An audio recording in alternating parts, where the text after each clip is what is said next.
Hello, everyone, and welcome to Mer Herosner podcast, episode 14, season 4.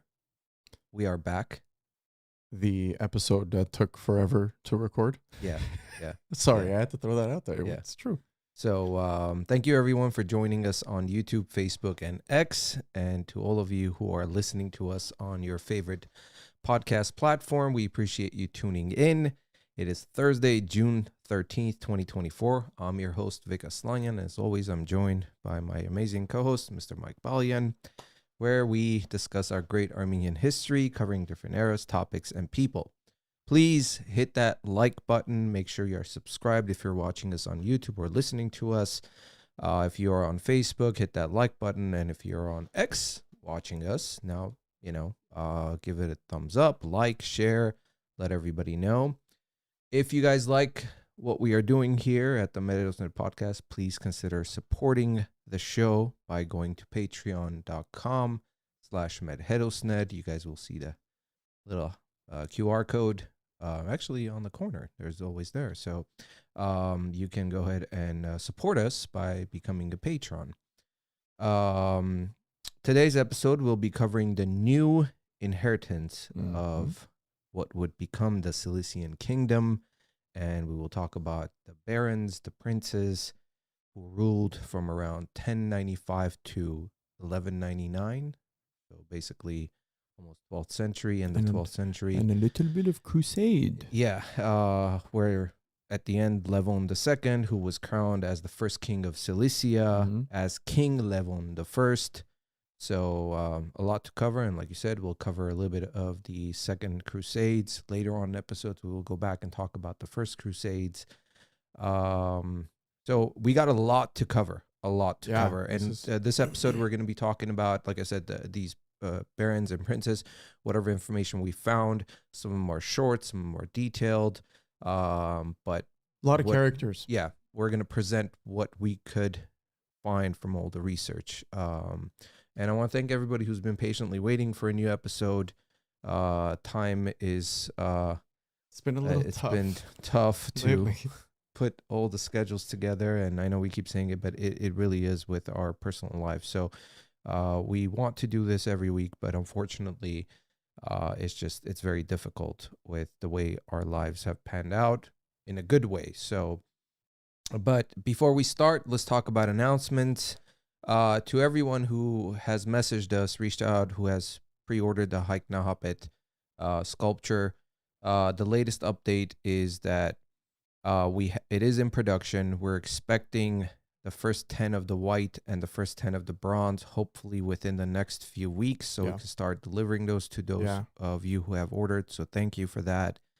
Thank you for being patient. This one took a little bit longer than. Well, here's the backstory, and I think we want to be transparent with everybody. First of all, we have no gain in this. We are doing this because all the profits, every penny from the profit, goes to Hike for Our Heroes.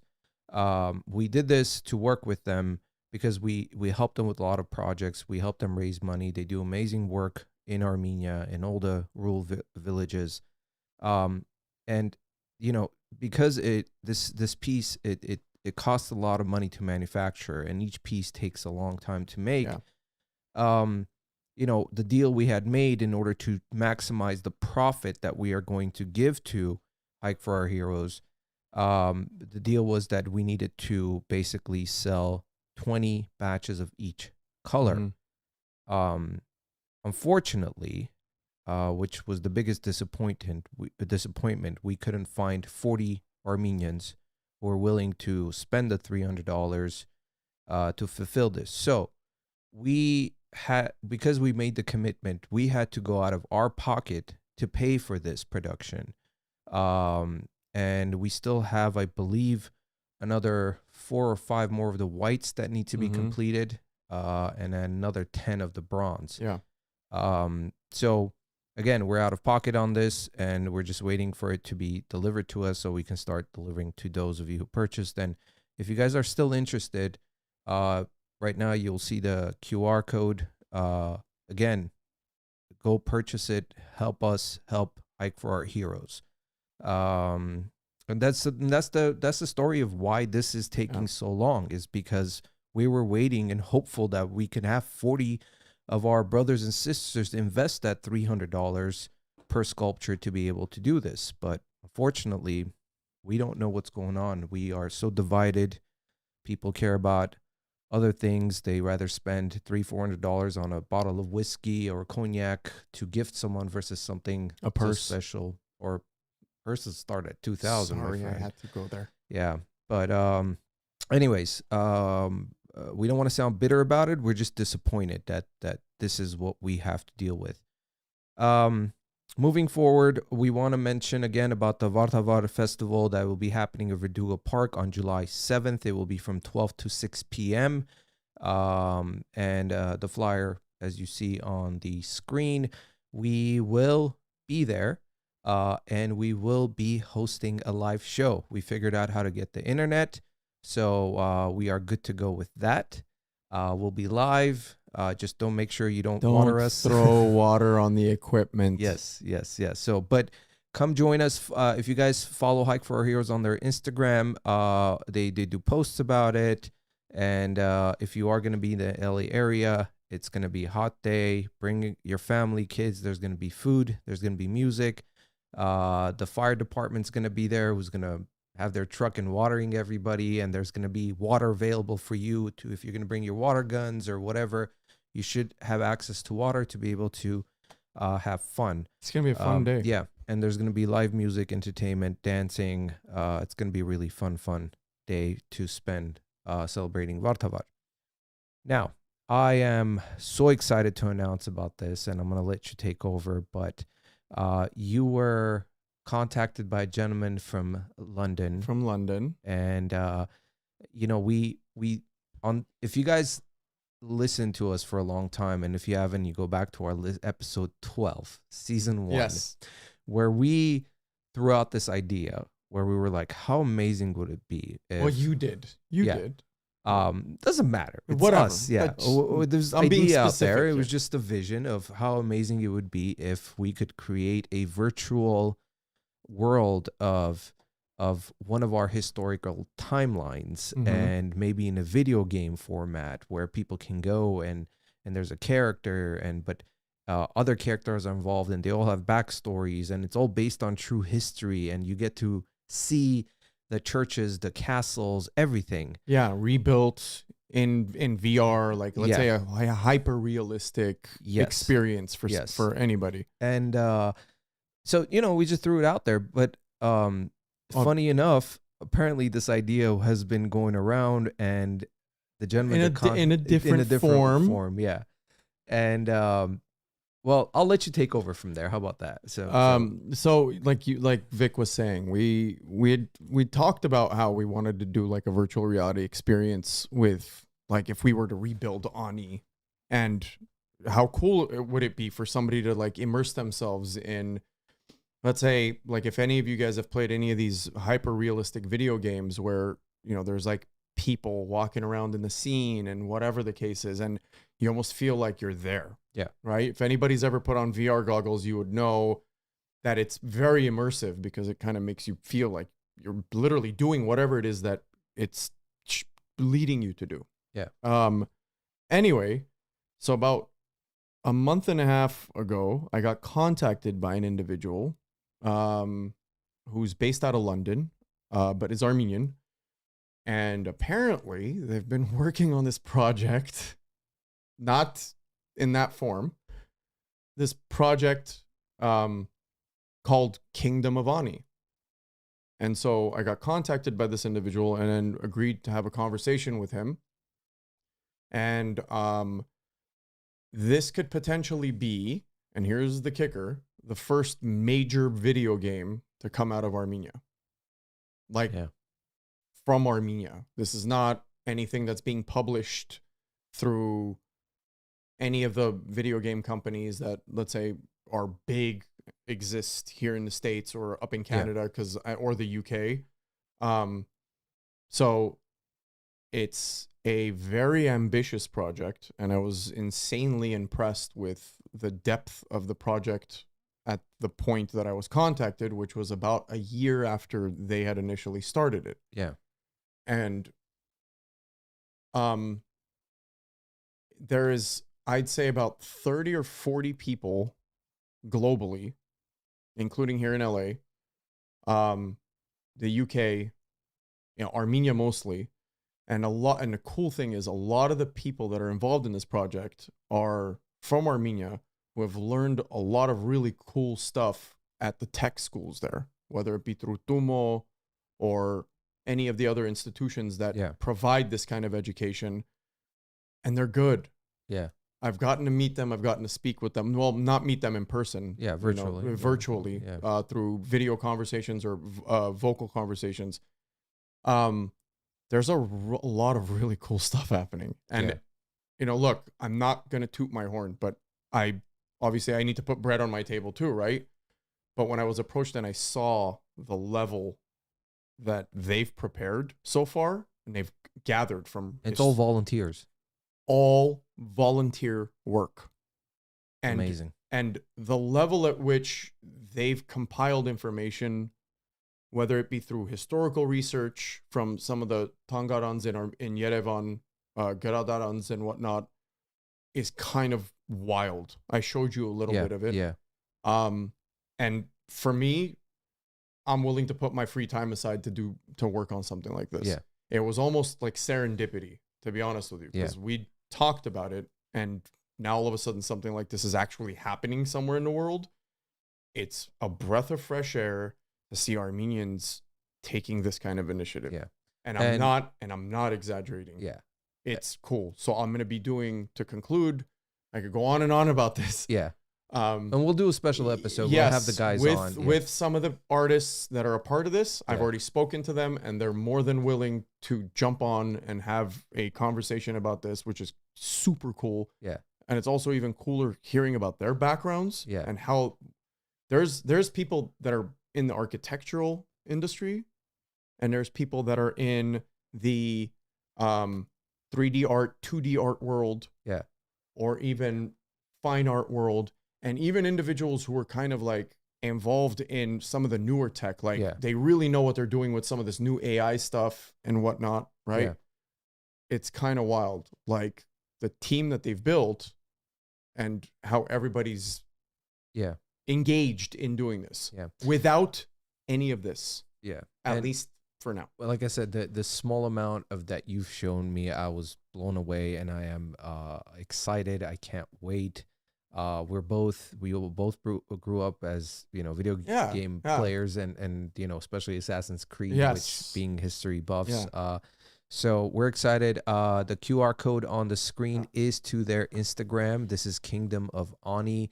You guys should follow them because they do put up updates. They're regularly they're regularly posting updates from what's being created. It's not like it's some gigantic secret or whatever. So and the goal is, obviously, since you said this is all people who are volunteering their time, their experience to do this. Eventually, we will need a major investment to make sure that this actually goes live as a video game on different platforms, and I believe they want it to be multi-platform so everybody can. Oh yeah, this is not going to be limited to let's say PC or whatever the case is. Yeah. So those of you out there who have the sources for investment, because such a project does require a large investment, please talk about it, and we'll have. You can reach out to us. We can connect you with the right people who are involved in this. We want this to happen sooner than it's going to happen, but it's that good. Like ladies and gentlemen, I'm not even kidding you. Like I'm a part of a lot of the meetings now, and the quality of the work is pretty damn good. Yeah, guys. Yeah. Like I'm not kidding. Obviously, end of the day, everything consists of finances. So the sooner we can help to find the right people who have the ability to invest into this, the sooner this project will come to. And we'll have the individuals on to talk about this soon. Yeah. But yeah, I'm excited. So again, the QR code, go ahead and scan that, and you guys can follow Kingdom of Ani. But besides that, we should get Yeah, started we and should talk get about back to history. the Cilician era. Mhm. So, the last episode we kind of gave an overview of the Cilician, how Cilicia was the offshoot, obviously after the Armenian kingdom was fell, right? You had kings or barons and princes escaping and trying to kind of recoup and restart. Yeah. But today we're going to continue with starting with Baron Constantine.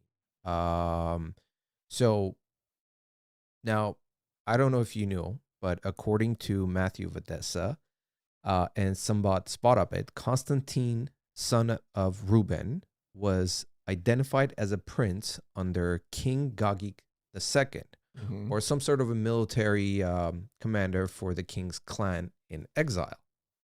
Did you know that? I think I came across that. Maybe. Okay. All right. Well, there was no mention.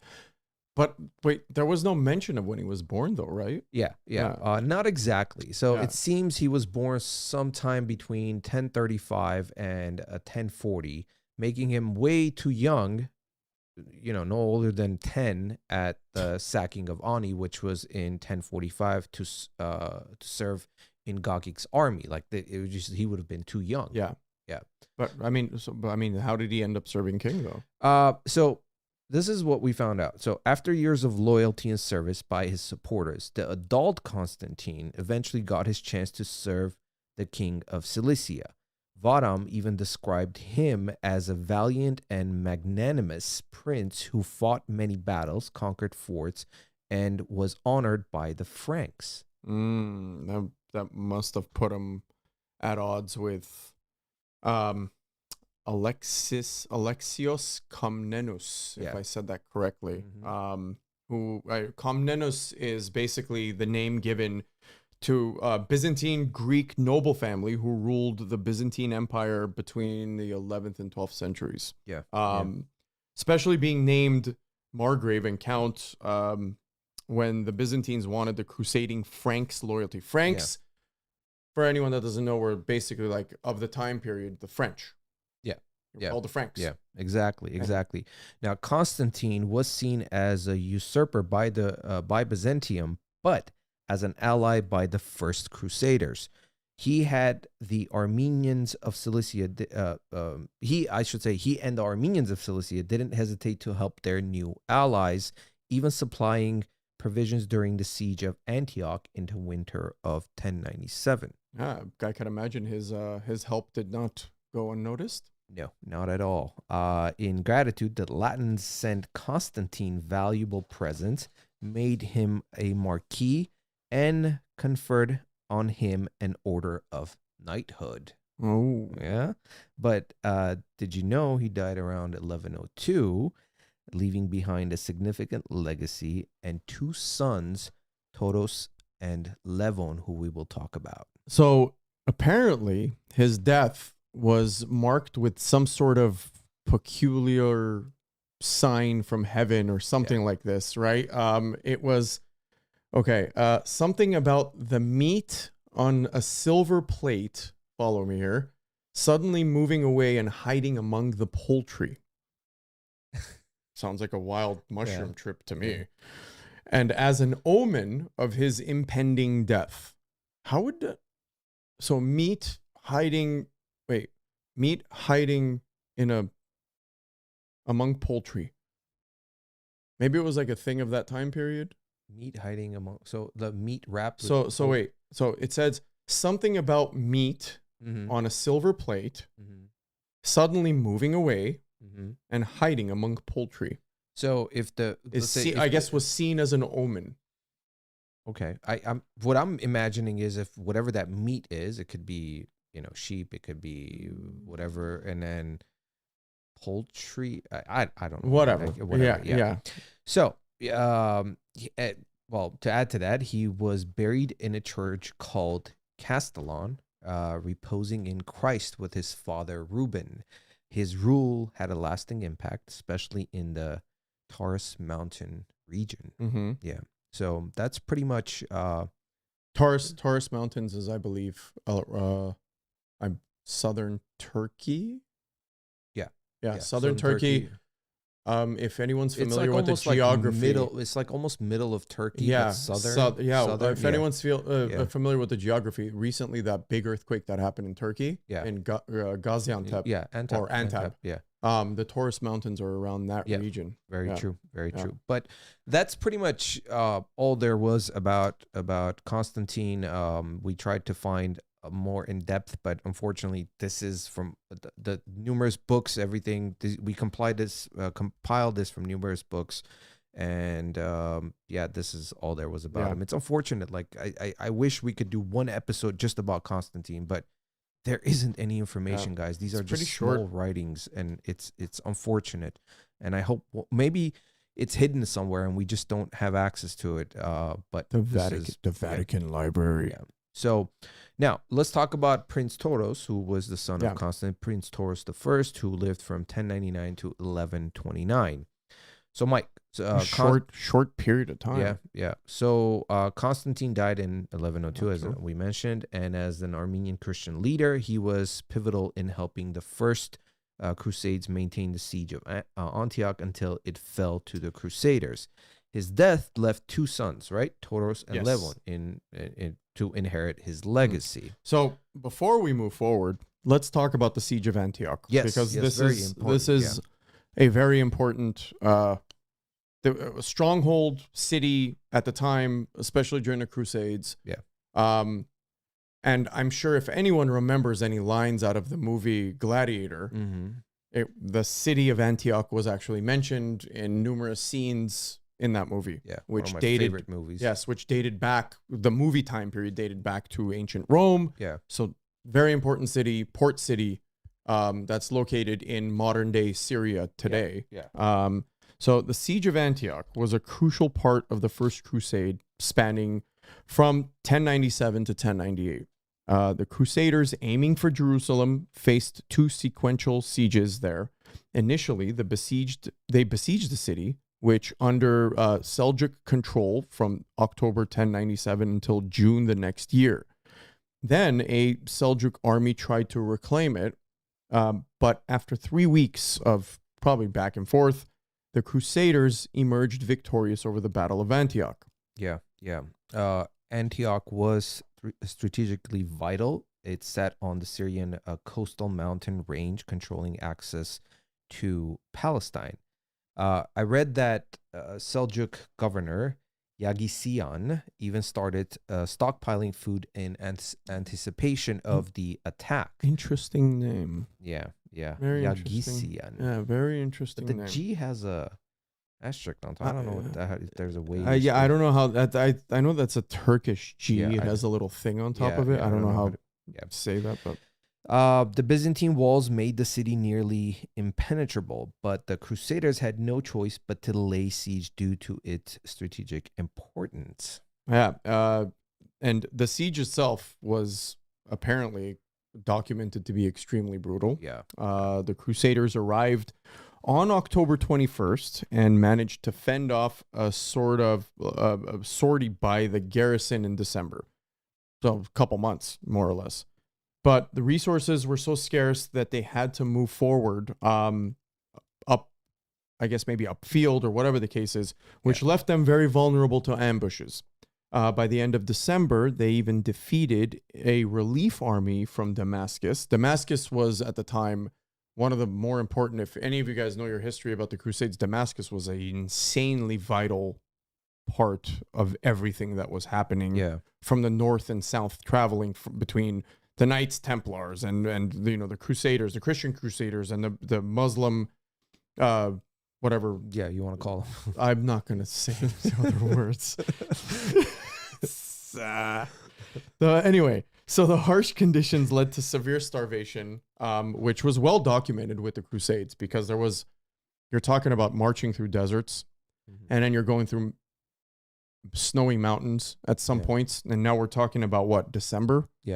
That part of the world, even though they have, I don't know if you guys have ever visited, that part of the world does have a lot of snow and cold because it's desert. southern Turkey gets a lot of snow-capped mountains. Even northern Turkey does, but you get crazy variations in weather. Yeah, yeah. So I can't even imagine the number of days these individuals have and to obviously march. the starvation of it. So, but Rations of food and blah blah blah. and still another relief force tried to break the siege in February, led by Ridwan of Aleppo, but like the first, it failed. Mm-hmm. The Crusaders finally took the city on June 3rd. Obviously, weather's better, though the citadel held out. When Kerboha of Mosul started the second siege on June 7th, it looked dire for the Crusaders. Yeah. But they managed to defeat his forces by end of the month, forcing the citadel to surrender after seeing them, the main army defeated. Mosul, again, a little bit of recent history. Mosul, if anybody knows, Persian Gulf War, one of the cities that was more or less obliterated. Yeah. Ancient cities in Iraq. Yeah. Anyway. So continuing. Yeah, getting Toros, back to Toros. Also known as Theodoros, really stepped into his father's shoes very well. He took over the rule from the strategic fortresses of Vaca and Parzabert.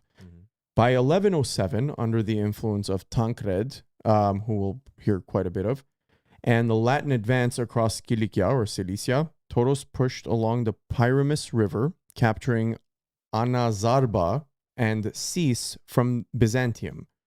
He even built a church in Anazarba, dedicating it to Saint Zoravark to store the ancestral treasures of King Gagik II. Yeah, yeah. Let's talk about Tankred a little bit. These are important. We did pick out some important characters that are mentioned, and we just wanted to give you a little backstory about them. Who also had a little bit of gravity towards a lot of the stuff that's been going on. Tankred was born around 1075 and was an Italo-Norman leader of the First Crusade and later became the regent of the Principality of Antioch, a significant role he took on more than once during his lifetime. Originating from the influential house of Hauteville, if I've said that correctly, he was the great-grandson of the Norman lord Tankred of Hauteville. Hauteville. It's Hauteville. I think we're pronouncing it right. Yeah. Yes, and his journey in the Crusades began when he joined his uncle, Bohemond of Taranto, not Toronto, Taranto, in 1096. Unlike many of his peers, Tankred stood out by refusing to swear an oath of allegiance to the Byzantine Emperor Alexius I, which would have committed him to returning any conquered lands. His defiance marked him as a staunch and independent figure throughout the campaigns. Pretty bold move, buddy. Yeah. So during the First Crusade, Tankred proved his strategic mettle early on by capturing key locations in Cilicia, including Tarsus and Adana, which we've talked about many, many times before. His military acumen didn't stop there. He played a vital role in the siege of Antioch and the eventual capture of Jerusalem, which was basically the gold mine of the Crusades, right? Post-Crusade, he received the title the Prince of Galilee. Yes. His tenure in Antioch was particularly notable. After Bohemond was captured in 1100, Tankred assumed control, defending the principality against external threats and expanding its territories. Even when conflicts arose with other crusader leaders over territory and control, Tankred managed to hold his ground and maintain his influence until his death in 1112. Interestingly enough, Tankred's life has sort of been like a source of inspiration, and I'll explain why. So apparently he appears as a valorous figure in Torquato Tasso's epic poem called Jerusalem Delivered. And his adventurous life has been depicted in various novels and even operas, showcasing his lasting legacy as a crusader hero. Yeah. Interesting. I if guess you guys are interested, you should go research the Tankred's life. There's quite a few very important historical writings about character him. during that time period. Yeah, so we just wanted to, because he was such an important part Yeah. in the Cilician history, we wanted to kind of throw that in there, give you the backstory about Tankred. So back to Toros, and his alliance through his sister and daughter marrying prominent crusaders like Jocelyn and Baldwin the First, respectively, really helped him cement his authority.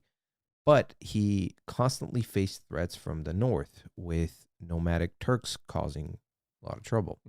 Despite this, he managed to push them back, inflicting heavy losses and diminishing their chief Dafar's prestige. Yeah. So in 1108, when Dafar returned to ravage the province of Hassan Mansur, targeting the lands around Milutin, Toros needed all the help that he can find. Yeah. Obviously. That's where Basilius the Crafty came into play. I like this name, Basilius the Crafty. We always make fun of these little surnames. I wonder if these are translated in a way that it sounds like that. But what did he do to be called the Crafty? Like, what was like crafty? But what would you consider a crafty person? Like crafty, like not in an artsy way, but look, this is translated from, let's say, was he like a sly thief?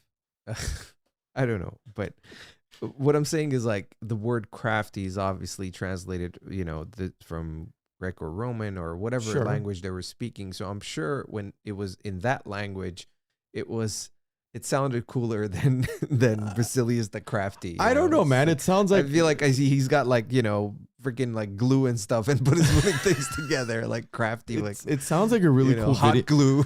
I mean, we've been on a little bit of video game tip lately, but it sounds like a really cool video game character. Like this guy like jumps buildings and like steals things in the dead of night and nobody knows anything. I don't know. I guess that's crafty. Crafty. He's crafty. Yeah.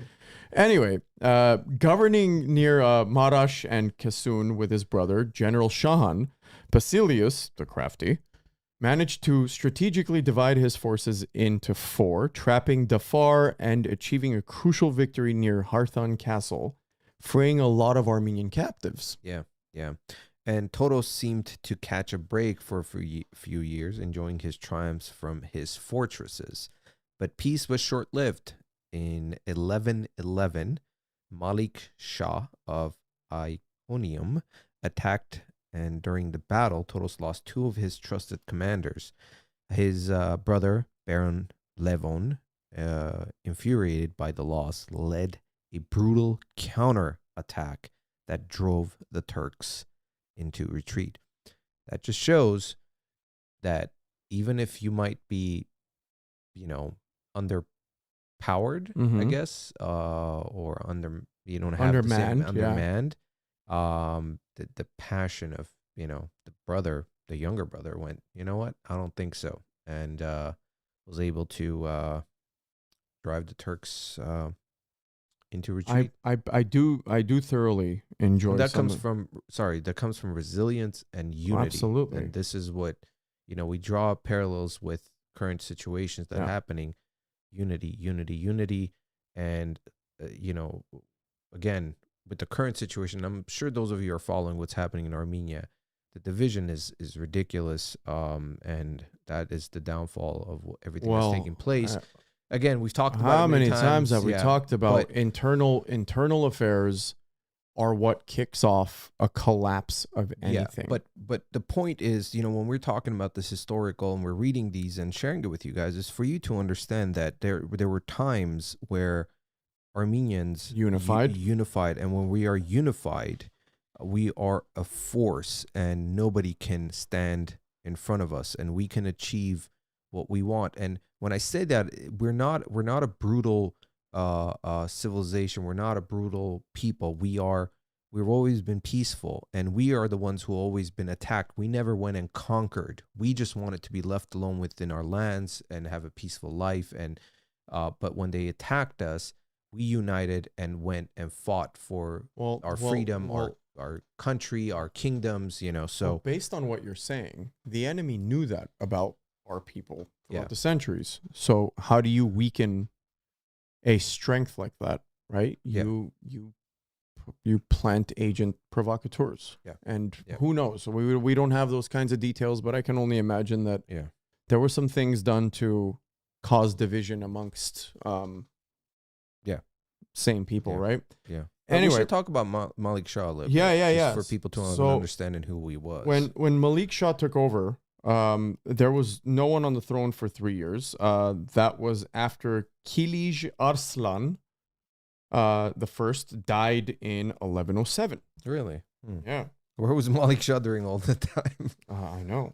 Right? Yeah, he was actually held captive in Isfahan, which is in modern day Iran. Iran, yeah. Yeah, didn't get back to Anatolia to claim his throne until 1110. Oh, that's quite a comeback. But he did. But I'm. Did he have a rough end? Well, according to what we found, yeah. Setting it up for it. So yeah, right before he died, he faced a major loss against the Byzantine Emperor Alexios Komnenos, who we mentioned earlier before, at the Battle of Philemelion. I hope I didn't butcher that. That really hit his reputation hard. Let me guess. He was forced to sign some kind of a treaty. Of course, they always sign some sort of treaty. And it's just kind of, it's a formality. Sign this treaty here. We're going to betray you. Yeah, basically. So he signed a treaty according to this to give back all the Anatolian lands to the Byzantines. But the treaty went out the window once he was deposed and killed by his brother, Mesud. Oh, that's brutal. Brother. And then his brother took over that? Brother. Yeah. Well, I mean, why would his brother want to kill him? Oh. Right? Mesud apparently became sultan after that. Anna Komnena, the Byzantine historian, wasn't too kind about Malik Shah either. She called him a fool who ignored the advice of his experienced generals, even mocking him. And I quote. This kind of sounds like his arrogance might have sped up his downfall. Listen, all the power struggle and stuff is not limited to certain types of people. It's all the same thing. There's always a power vacuum. Yeah. You know, always. Well, that was a little bit about yeah. Malik Shah for you guys to know who he was. But continuing. Yeah, going back to Toros. Back in 1112, Toros undertook a mission of vengeance for the murder of King Gagik II. Yeah. He tracked down Mandale's son. I don't know if I'm saying his name correctly. Mandale's son, who were responsible, and ambushed them in their castle in Sisistria. He captured the castle, avenged the king's death, and secured royal artifacts. I wonder what kind of royal artifacts he secured. Gold. I wish there was, well, sure, that probably includes it. Yeah. His act of vengeance was so significant that it was used by historians to link the Rubenians to the Bakradid lineage. Yeah. I mean, it's an interesting connection. Good connection.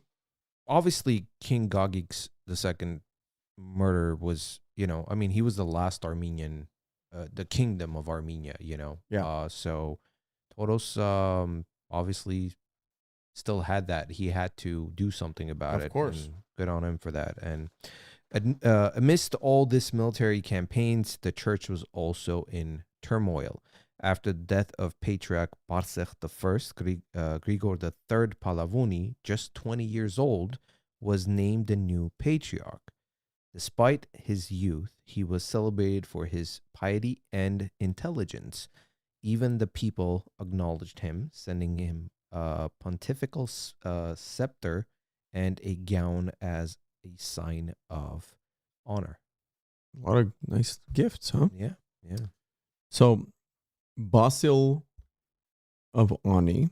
Yeah, we're going to talk about it in a little bit. Or Basil of Pahlavuni. Yeah. Had quite the role. Yeah.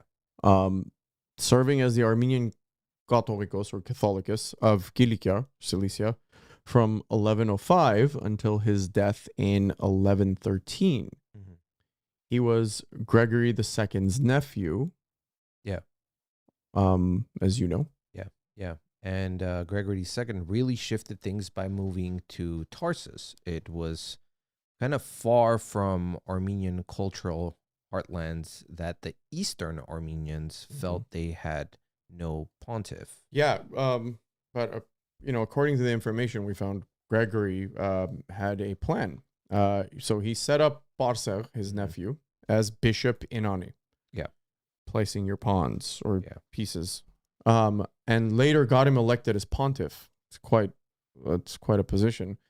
At the same time, there was other contenders like Theodorus and Paul in Marash causing a stir. But when Paul stepped down and retreated to his convent, it cleared the way for Gregory II and Barser to be recognized without dispute. Yeah, so it was a little bit of a chess game. Sounds like a little bit of a bureaucracy here. Yeah. Barser then settled in Edessa after deposing Theodorus in 1087, but it was in 1103 that Gregory II, after much persuasion, moved near Kesun to Rapan, taking his young wards, Gregory III and Nerses IV, whom he saw great potential in, basically. So yeah. And again, you're seeing all the shifts and games they're playing. Yeah, and Barser was trusted by Gregory II. Yeah. Like that was his main thing, because now they're a little tandem here trying to kind of, maneuver their way around things. So Barser, who took over as Catholicus when Gregory II passed away. Yeah. Barser split his time between the Red Convent. Be curious to find out more about that Red Convent in Shur Desert and Edessa, focusing on educating Gregory and Nerses. Yeah. So there seemed to have been some acceptance here. Yeah. Meanwhile, the region wasn't peaceful. Basilius had to fend off a Persian invasion, and not long after, the Scythians came knocking in 1111. Oh, those Scythians. Yeah. They even attacked the fortress of Zovk, killing Apirat Pahlavi and the father of Gregory and Nerses. No. Barser's end came at the Red Convent. Yeah. After leading as pontiff for over 3 decades. 30 years. Plus, following Gregory II's earlier decree, Gregory, Apirat's son, took over as Catholicus when he was just 20, right there at the Red Convent. Yeah. I think we need to find out more about this Red Convent. So this was just a little bit of a side thing for you guys to understand, because, when they mention about Gregory, becoming, the... Who's Gregory II? Yeah, and who's Barser? Yeah. So this is the one thing when we're doing the research, we're finding out, like, let's say the story about Toros, and then all of a sudden all these other names are mentioned. We're like, okay, who is this person? Who's that? So, rabbit holes. Yeah, so we're trying to bring in a little bit of backstories about these other characters, so you kind of have a better understanding of what was going on. Honestly, there was a point where I think we were doing this. We're like, there's so many. We're like, I think this is going to be 4 hour. Wait, look at this. Look at this info we found on this guy. Yeah. Hold on. Do we include this one? Yeah. Seriously, there's a lot of names because it's a well documented time in history, right? The Crusades. The Crusades are a very well documented time in history. Yeah. So if we did that, we'd be here for about 2 days going over. I mean, we could literally have like a series of episodes on the Crusades with Cilician involved. But we don't have time. So let's continue. Anyway, Grigor was impressive, was he not? He sure was. Toros during this time was continuing support of religious institutions, donating generously to monasteries for good reason. Despite his strong connections with the Crusaders, he mostly kept to himself, focusing on defending his territories from further incursions. Yet, he did send troops to aid Roger of Antioch in 1118 during the capture of Azaz. Yeah. And Azaz is a locality that is very close to Antioch. I mean, we don't necessarily need to talk about it, but just geographically speaking, if you were to look up where Antioch was, it's in and around that same area. His reign, though fraught with challenges, was marked by resilience and strategic alliances. Sadly, after ruling for 23 years, Toros passed away in 1129 without a male heir, and his significant historical impact was commemorated with his burial in the monastery of Drazark. His death was notable end to a dynamic and influential chapter in Armenian history. Yeah. Yeah. So Roger of Salerno. Yeah. That's another character. Yeah. Side character. Yeah. Another side character, often called Roger of the Principat. Yeah. Stepped in as the regent of the Principality of Antioch. And again, we looked into this because Antioch is such a pivotal part of a lot of the stuff that's going on. Yeah. So if somebody was the leader of Antioch, I think it was worth discussing. Yeah. He was the leader of, or the regent of the Principality of Antioch from 1112 to 1119. His lineage was notable, being the son of Richard of the Principat and the second cousin of Tankred, who we discussed earlier, the Prince of Galilee, who had participated in the First Crusade. Yeah. He took over. Well, let me just not to confuse you guys. So we mentioned about Roger of Antioch. We wanted to give you this just for you understand who he was. Where everything that's taking place to give you a better picture. So he took over the reins of Antioch when Tankred passed away. Yeah. Right. So and Bohemond II, the actual prince, was still too young to rule. Yeah. So, and like Tankred, Roger was constantly caught up in conflicts. I mean, everyone was caught up in conflicts at this period of time with the Muslim states around. If you guys look at any of the maps, which I'm sure I think we'll probably have a few up. Yeah. Coming up. In a bit. You'll see that a lot of the eastern and southern sides of Jerusalem were surrounded by Seljuks and Arabs and the Islamic faith. Yeah. And so when you look at the map, it's literally like along the coast you had, let's just paint a simpler picture, the Christian Crusaders occupying like that much land, and everything east of it was Turks, Seljuks. I mean, old Turks and whatnot, right? So like Aleppo, Haleb was a major stronghold of the Muslim armies and whatnot, right? So in 1114, apparently there was a major earthquake that wrecked a lot of the fortifications, but Roger was quick to rebuild, especially those near the frontier. I think it was in 1115. A year later.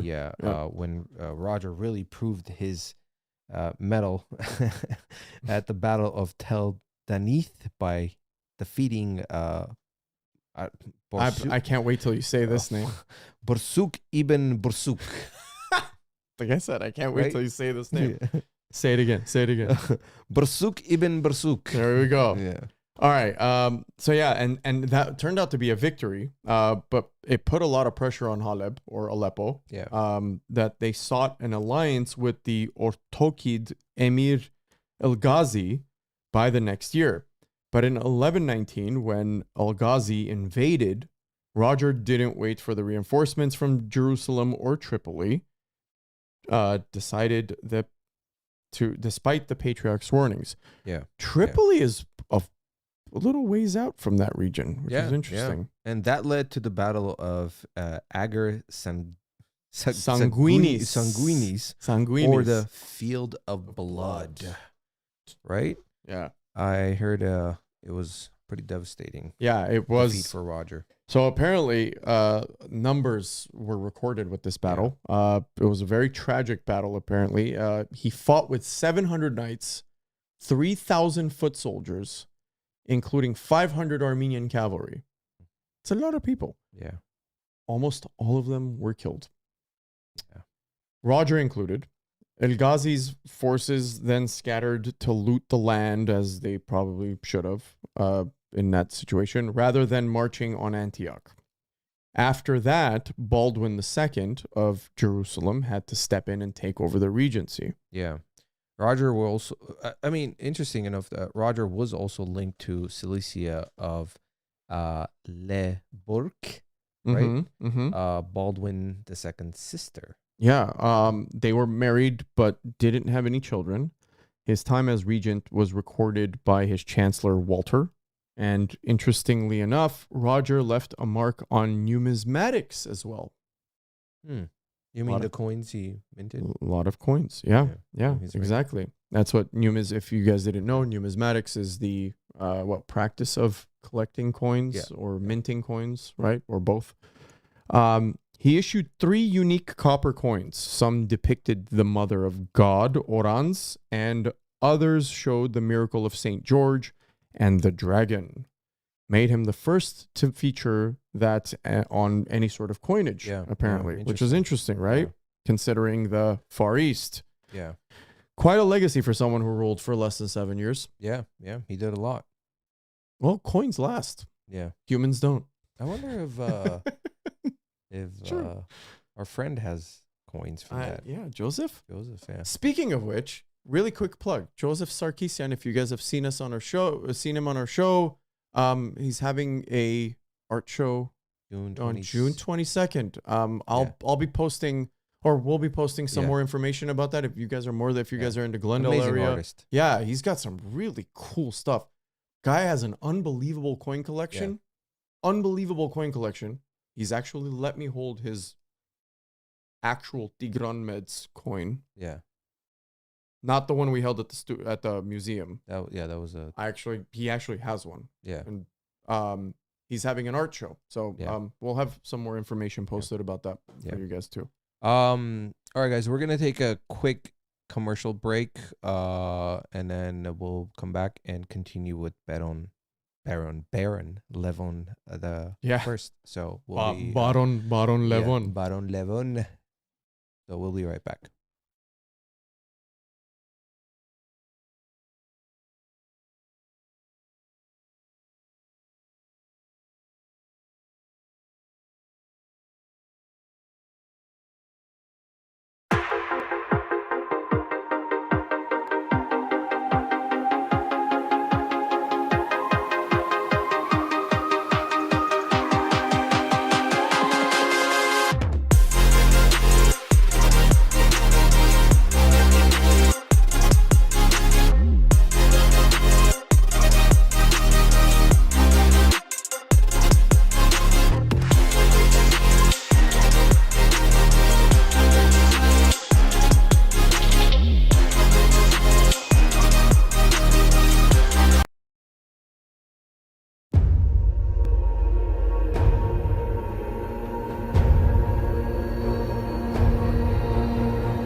All right, everyone, we're back. So we're gonna continue with Baron Levon. Baron Levon the first.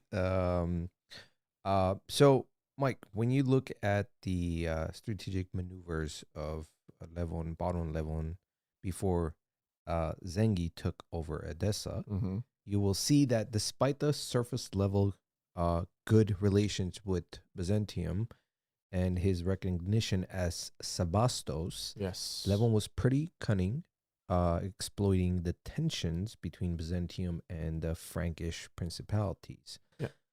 I wanna really cover about the Sebastos. The topic or the title of the Sebastos, origin of what Sebastos is, so you guys can have an understanding of why he was recognized. So, as Sebastos according to what we found in the tapestry of history, the term Sebastos derived from the Greek word meaning venerable one, Yeah. or Augustus, has woven a pattern of honor and esteem that stretched from ancient Rome through the Byzantine Empire. So it's quite a title. Yeah. It's kind of been passed on Yeah. throughout the centuries. Originally used by the ancient Greeks to echo the Roman imperial title of Augustus, the honorific Sebastos bridged cultures and eras, becoming a cornerstone of linguistic reverence for rulers. The evolution of this term can be traced back to the Hellenistic East, from where the first century, from the first century onwards. It served a reverential badge of Roman emperors, translating directly from the esteemed Latin title Augustus. Yeah. The significance of this epithet was such that it found its way into the very infrastructure of cities and sacred spaces. Cities like Sebaste or Sebastia or Sebastopolis bore names that honored Roman emperors, and monumental structures like the Temple of Sebastoi in Ephesus, which were dedicated to the Flavian dynasty. Ephesus is a city in Turkey. If anyone's familiar with the Bible, Ephesians, this is the city of Ephesus. Yes. Um, Good reference. yes. That was one of the main points that Peter wrote to. Yeah. As centuries passed, the epithet Sebastos, though steeped in antiquity, did not fade into obscurity. Instead, it was revitalized in the mid-11th century under the Byzantine Empire. Yeah. It was Emperor Constantine IX, Monomachos, ruling from 1042 to 1055, who breathed new life into the term. In a gesture mingling personal affection with imperial grandeur, he bestowed the feminine from the title. Yeah. Feminine form of the title. Yeah. Sebaste upon his mistress Maria Sclerania. I probably butchered that too. Surrounding her with quasi-imperial honors. The act marked a revival of the title in Byzantine society, setting a precedent for its use amongst the elite. Yeah. Yeah. So it is a very, very, very elite title Yeah. in said empire. Yes, and following this revival, numerous notable figures in Byzantine society were adorned with the title of Sebastos or its variations. Figures like Constantine Carolores, Carolarios, and the brothers Isaac Komnenos and Alexios I Komnenos, the latter of whom would ascend to the throne in 1081, were among those dignified by this title. Over time, the title evolved into a complex system of courtly ranks, espowing variants such as Sebastokrator. Good luck with these. I mean, this is the longest words. Proto-Sebastos. Okay. Panhypersabastos. Panhypersabastos. Panhyper. It's like It's hyper. Yeah, the Yeah, hyper it's like the version hyper of version of Sebastos. Sebastos. And Sebasto-Hypertatos, each reflecting a nuanced tier of nobility and influence. I guess they were kind of running out of like hierarchy, because I mean, you're talking about the empire, right? Yeah, yeah. So it's like, okay, you have the emperor, then you have this, then you have that, then you have this, then you have that, then you have this. It's just everybody gets title. Yeah. So thus the title Sebastos, transcending its origins, became emblematic of Byzantine imperial culture, weaving through the fabric of its societal structure and encapsulating a legacy of veneration that spanned for centuries. A little bit of insight on the Sebastos. I like that. Yeah, yeah. So anyways, we're going to continue with the main topic, but now you know the significance of his title being Sebastos. Byzantines is a big deal. Yep. So. Yep. That's hot people in hot places. Yeah. Starting around 1131, from his bases in the Taurus Mountains, Levon launched attacks on both Byzantine and Frankish-controlled Armenian territories down in the plains of Cilicia, or Cilicia. He managed to take down the likes of Korikos, Tarsus, Adana, and Mamistra by 1135. A lot of conquering. Yeah.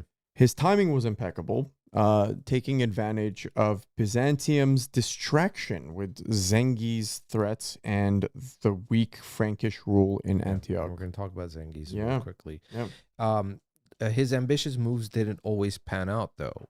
He tried to take Antioch, challenging Raymond of Poitiers, but that didn't go well. And his luck really turned when Emperor John Comnenus arrived in Cilicia in 1137 with a full force determined to reclaim the region and enforce Byzantine authority over Antioch as per the Latin oaths of the emperor. Yeah. So John Comnenus was apparently very thorough throughout the situation. Yeah. His forces marched south, retaking key locations like Seleucia, Gorikos, and even Tarsus and Adana. Yeah. By the time they headed towards the Gulf of Alexandretta and Antioch, most of Cilicia was securely under Byzantine control again. Antioch capitulated quickly, giving away the overwhelming military presence. Yeah. And after his failed attempts at Aleppo against Zengi in 1138, Comnenus used that as a pretext to go after Levon's stronghold in Tarsus Mountains. He successfully laid siege to Gaban and Vahka, capturing Levon and his sons, Toros II and Reuben. It's tragic how Levon died shortly after being imprisoned in Constantinople. Yeah. But, this is kind of a side note, I guess, during the medieval Middle East, under the shifting shadows of empires, emerged a figure of considerable might and reputation. Imad al-Din Zengi. Yes. Okay. Born around 1085, Zengi was not merely a man, but a burgeoning legend destined to carve a path of power through the heart of the Seljuk Empire. Yeah. As a Turkoman at Atabeg, a title denoting guardianship and leadership, he wielded his authority over the strategic and cultural rich cities of Mosul, Aleppo, Hama, and eventually Edessa. Yeah, he was a force. Yeah, so there's, we can talk our minds off about our Armenian leaders and forces and whatnot, but you have to understand the other side also had very significant historical characters. And you have to recognize those.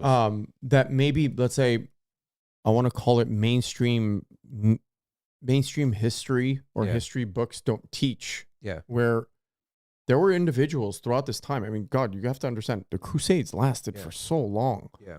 There were individuals on all sides that were significant. I mean, really significant players. Yeah, and the reason why Zengi was one of them. Yeah, and the reason why I wanted to mention about Zengi and how powerful he was, how strong he was, is because of the fact that a communist wasn't able to basically take Aleppo because of this guy. Because of this guy. And that was, again, the pretext for him to go after Levon's strongholds. And Levon, unfortunately, wasn't able to, And I mean, little side note here. If you think about the push and pull of warfare, right? Push and pulls, I mean, especially with warfare that lasted, 3 centuries? I mean, you had like 5 crusades, as they call it, like, up to the 5th crusade, and lasted for 300 years on and off. You can imagine over 300 years, you had weak leaders, you had strong leaders on all sides. Yeah. And this is where the push and pull happen. It's like this weird ebb and flow, right? Yeah. Absolutely tragic, to say the least. Reuben's faith was even grimmer, or more grim, being blinded and then murdered. Yeah. The dynamics of power during that period, like I mentioned, were pretty brutal, with leaders like Levon trying to navigate through a labyrinth of power struggles and alliances and hostilities and et cetera, et cetera, et cetera. Yeah. It's unfortunate. I mean, that's not the way you want to go, but Well, it was just, I mean, what a confusing time. Yeah. Like it really was, just with everybody, because we've heard, and I guess you can call them 11th century or 12th century conspiracies, because there were weird alliances in certain parts of the Christian versus Muslim conundrum. Yeah. So far we've covered up to Levon, right? Can you imagine the psychological trauma that the people went through with constantly shifting powers? First, Byzantium is ruling, then it's back to Armenian rule, then it's under Seljuk, or it's under Turkic, or under Byzantine, this, or Christian Crusades. But it's, I mean, this 200-year span of constant change of rules. It's like the exhaustion of. I can't even imagine. We'll get back to this in a second. It's a really interesting point. Like, considering what we all know that's going on with the world today. Yeah. Right. And we're not trying to get into politics, but like all this. We say that a lot. Well, but I mean, think about it. With all this rhetoric that's going on. Yeah. Right. Everything. I'm exhausted. Oh God. I turned off all my news notifications. I try to stay away as much as I can too, but I'm not gonna lie, I don't. Imagine this time period. Yeah. 11th, 12th, 13th centuries, when literally you have half the world fighting against each other over the Holy Land. Yeah. Whose side do you take? What side do you take? Do you even care? Like, do you go back to husking your corn, or growing your crops, or herding your sheep, or whatever the case is? Yeah. Or like, what's going on? Like, I can't even imagine what people, the regular folk, but regular folk. So yeah, that's what I'm saying. So regular folk. So if you were under, let's say, the Christian rule, right? So you had different types of rules, taxation, so forth. I think it was more peaceful. Christian rule. Obviously, Christian rule was more. And I'm talking about the Crusades. Crusades were brutal, but I'm talking about the people who were ruled under Christian or Byzantium. I'm sure there were. And then you had the Muslim rule, which had different laws, right? Different belief systems. So now, let's say let's take a farmer, Yeah, that's what I was thinking too. So a basic farmer who was under Christian rule. Close to like the dividing line or something. Yeah. And then all of a sudden, like, so he's following these rules that were, kind of set out that, okay, this is what you need to do. Then the Byzantine come in, and they have their rules. You have to feed our soldiers. Yeah, this and that. We're then coming the down Muslims with come in 10,000 and say, people. It's not just you got to do this, you got to do it. Now there's a religious, pressure of the Muslim faith. So and then there's the human aspect of it. So let's say that farmer lived up to the age of 60, 6 decades, right? What did this person go through from being a young boy to a young man to having a family, then probably becoming a grandparent, whatever? Like the constant shifts of these powers, the trauma of what, it's unbelievable. Yeah. I mean, it's like, especially being in that region where all of the highways, so to speak, of travel with large forces going from north to south towards Jerusalem, and then south to north to fend off with the Islam brigades and soldiers and whatnot to fend off the Christian Crusaders. Yeah. Right? What a messed up situation, dude. Yeah. Like, I mean, really. Yeah. But speaking of Crusades, we're going to talk a little bit about the Second Crusade, which took place from 1145 to 1149. It was literally 3 years, but it was during the time of Cilicia. So we wanted to talk about this. So, there's a lot of significance to it. So, Edessa's fall really shook the Christian world. It was the first Latin principality established in the Levant during the Crusades, and the first to be lost. Yeah. Its fall meant more than just losing a city. It threatened the entire regional economy built around the Christian settlement. Yes, there you go. My point, right? Yep. the reduction in Edessa's Christian population weakened the Frankish hold. French. Yeah. They were Catholics. They were a big part of the Crusades. They weakened their hold over the fertile lands along the Euphrates, which were crucial for agriculture and attracting new Christian settlers. This shift in demographic strengthened Nur al-Din's influence over Aleppo, posing a direct threat to the neighboring Christian principality of Antioch. Yeah, and this development caught the attention of the West. Pope is it Eugenius? Eugenius. Yeah. Pope Eugenius III, who had just taken over the papacy, received urgent requests for help. Envoys from the east, including Bishop Hugo of Jabala and representatives from the Armenian Church, came seeking aid to counter the mounting Muslim threat. Yeah. A quick side note again about Pope Eugene III.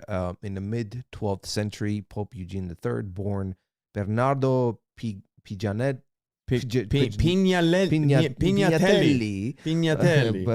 or perhaps Paganelli, and known before his papacy as Bernardo de Pisa, took on the mantle of the papacy and the governance of the papal state from February 15th, 1145 until his passing in 1153. So about 8 years. His tenure was marked by significant religious fervor and strategic challenges as he became the first Cistercian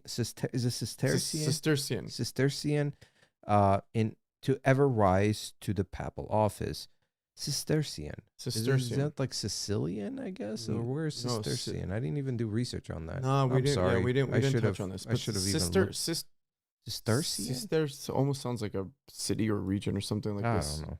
Maybe in Italy. Yeah. Sorry. Anyway, guys. I didn't do the research on that. That was sparked.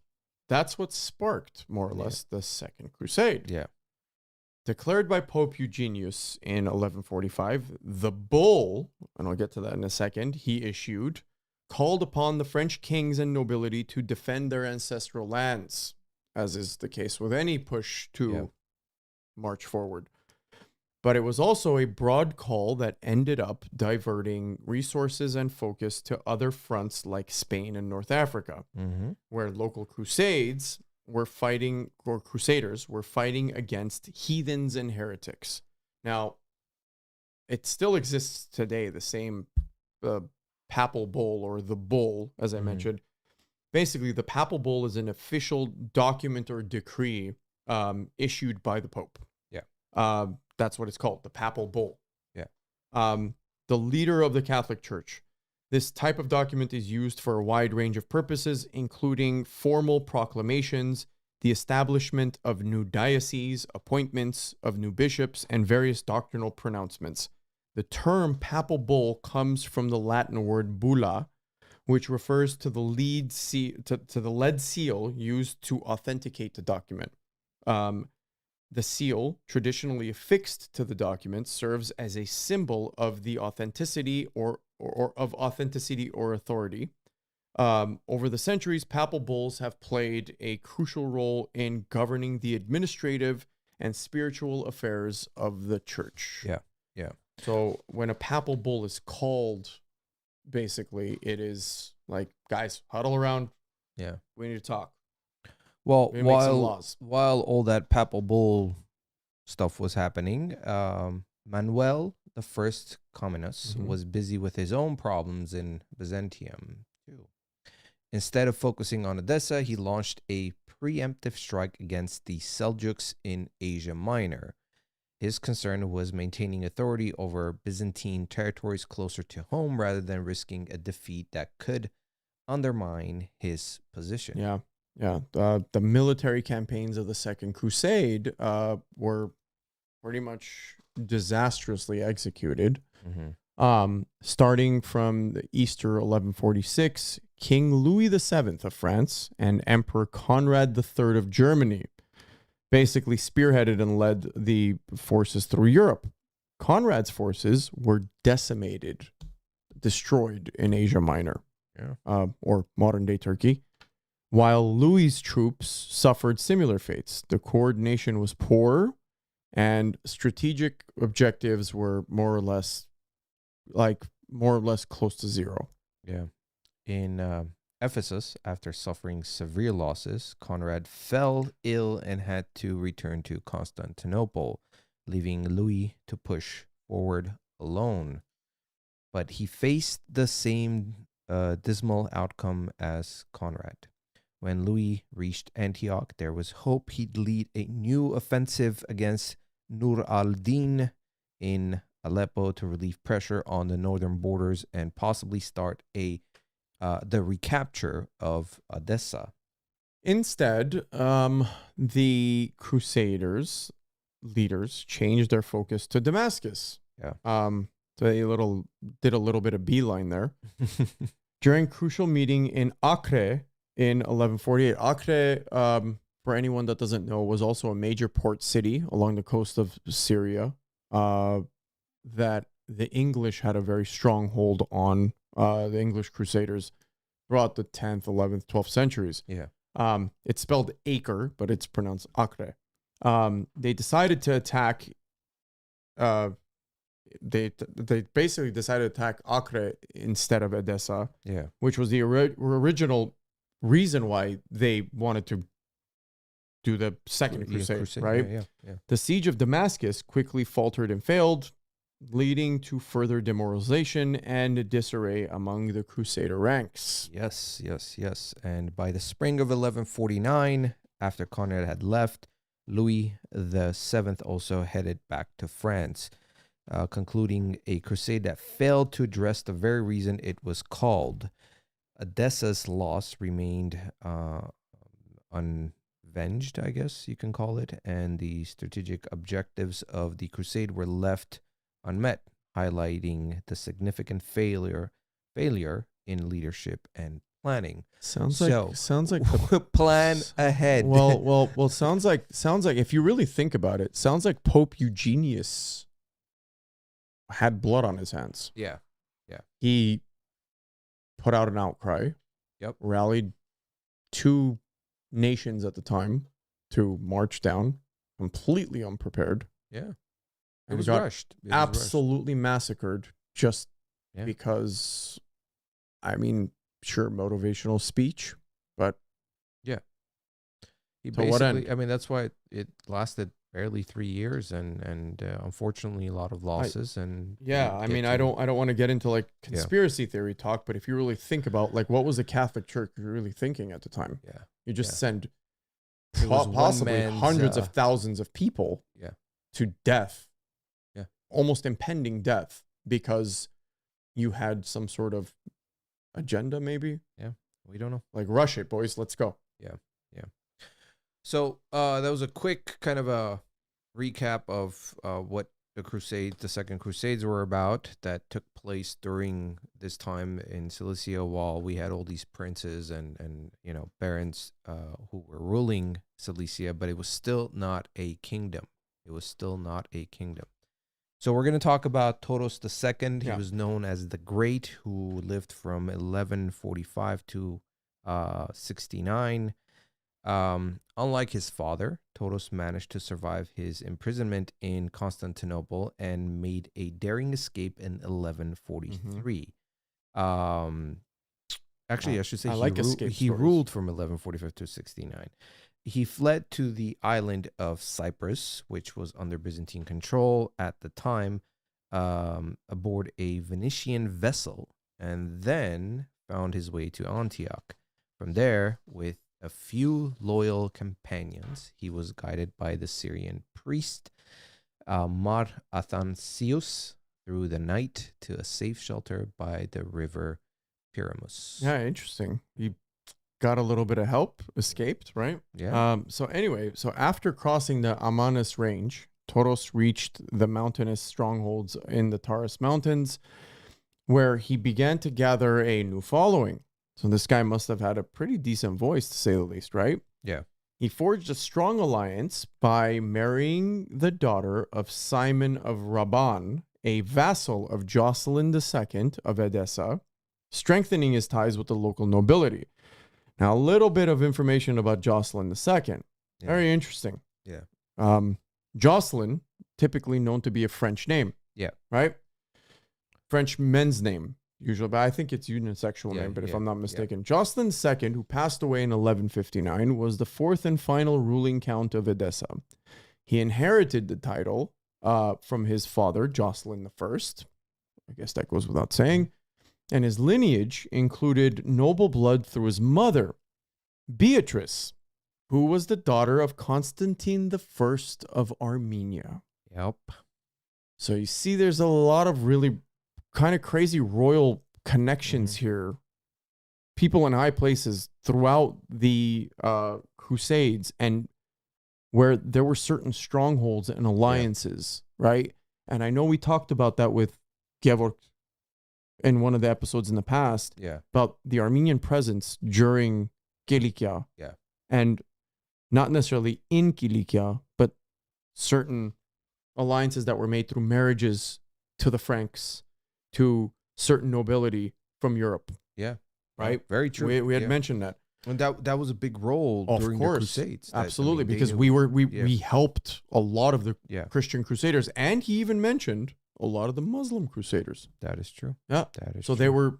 there was a lot of help going back and forth. Yeah. It's not some sort of conspiracy theory. It's just being in that turmoil, you were probably paid money to aid in whoever was going through wherever you occupied, right? Yeah.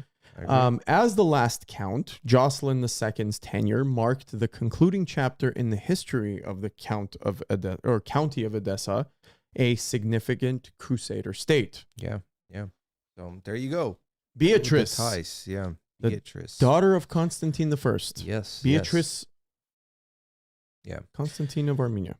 Back to Toros, who effectively rallied the Armenians in the eastern parts of Cilicia and launched a determined campaign against the Greeks, successfully driving the Byzantine garrisons out of Vardavar, Vahka, Sis, Anazarba, Adana, Mamistra, and finally Tarsus. Yeah, his military successes were partly facilitated because of the geopolitical shifts in Edessa, which diverted attention and resources elsewhere, allowing Cilicia, or Cilicia, under Toros's leadership, to reclaim its autonomy in the mid-12th century. Yeah. It's interesting how he saw when basically, this was like the fall of Edessa, right? Yes. So he saw the opportunity and he salvaged was like, the situation. Yeah, there you go. Very smart. However, Emperor Manuel Comnenus, keen on maintaining Byzantine claim over the region, sought peaceful negotiations with Toros initially, but his diplomatic efforts bore no fruit. Yeah. Over the next 2 decades, Manuel initiated 3 separate military campaigns against Toros, none of which yielded significant success. A little bit about Manuel I Comnenus. Okay.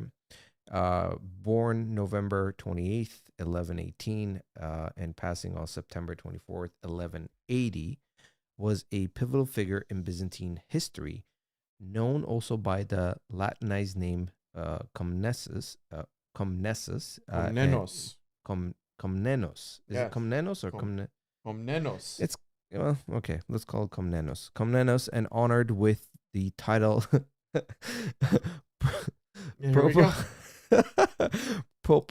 prop hype. Oh my God, prop hyper Porphyrogenitus. Porphyrogenitus. There we go. Oh my God. Meaning, you guys are having fun with this one. Meaning born in the purple, which what does that mean? He was a Byzantine emperor whose reign marked a significant epoch.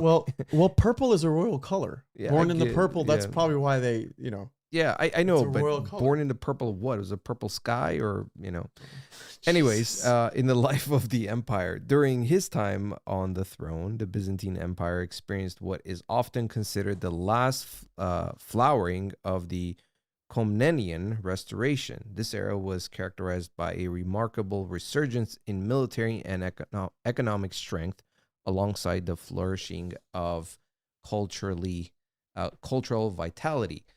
Manuel's leadership saw Byzantium assert its influence across the Mediterranean, navigating a period fraught with both challenges and opportunities. His reign remains a distinguished chapter in the broader narrative of Byzantine and medieval Mediterranean history. So they had a bunch of campaigns, right? Yeah. The first one was led by Manuel's cousin Andronicus Comnenus in 1152, which ended in absolute disaster for the Byzantines. Yeah. Andronicus's defeat was so severe that he fled to Antioch, where he became entangled in a scandalous affair with Princess Philippa at the time, causing further displeasure to the emperor. I'm sure there was some sort of connection between this princess and the emperor. Yeah. Yeah.